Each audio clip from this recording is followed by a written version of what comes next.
Hello, I'm Chris Broadbent, Solid Waste Coordinator for the City of Kalamazoo. I'm Justin Gish, Sustainability Planner for the City of Kalamazoo. And we're here at the Food Innovation Center on KVCC's campus, building a demonstration compost pile to celebrate International Compost Week, May 5th through May 11th. Today we built roughly 5 foot by 4 foot compost pile that's also about 4 feet tall. We layered food scraps like carrot trimmings and parsnip peelings from the Food Innovation Center and the Food Hub at Valley Hub, wood chips, straw, grass clippings, weeds that have been pulled from some of the gardens here, as well as a couple of home compost items that I brought, including paper shreds and paper towels, as well as coffee grounds and eggshells.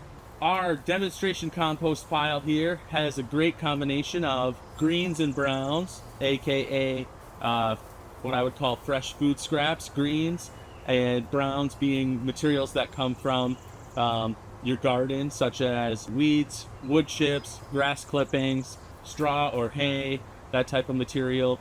And then the nitrogen feeding materials such as the food scraps, coffee grounds. We got as much of that as we could and put that into the pile here. Every good compost pile needs a combination of food, water, and air, just like most humans.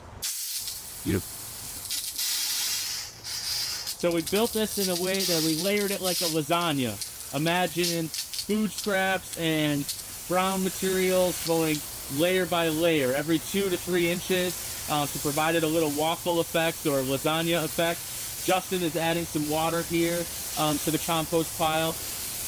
Another option that residents could use and city users could utilize is a tumbler like this. Inside you put your food scraps and your compostables.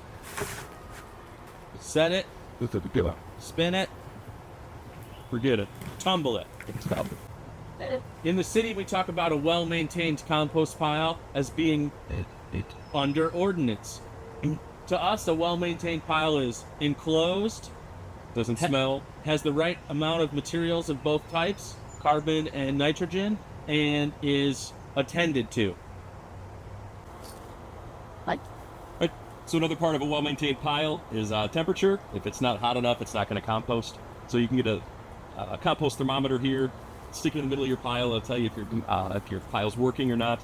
Right now we're at 60 degrees Fahrenheit. Chris and I just built this pile, so hopefully we'll see the temperatures start to tick up here shortly. If you're composting outside, you probably don't need to wet it because there's enough kind of ambient precipitation. Because we're in a hoop house, we watered it down. But if you're using a tumbler, you might want to add some water to it occasionally because not a lot of rainwater is going to get in, and then the water that's in the greens is going to evaporate and get used up pretty quickly. A good ratio of nitrogen to carbon materials, browns to greens, food scraps to yard materials, we think is 3 to 1, but could be as high as 30 to 1. One being the nitrogen materials, the food scraps, food materials, things that you want to recycle from your kitchen, and the 3 to 30 being the dry goods, the grass clippings, the straw, the wood chips, the weeds that you pull out of your garden, those types of materials. Plus water and air makes compost.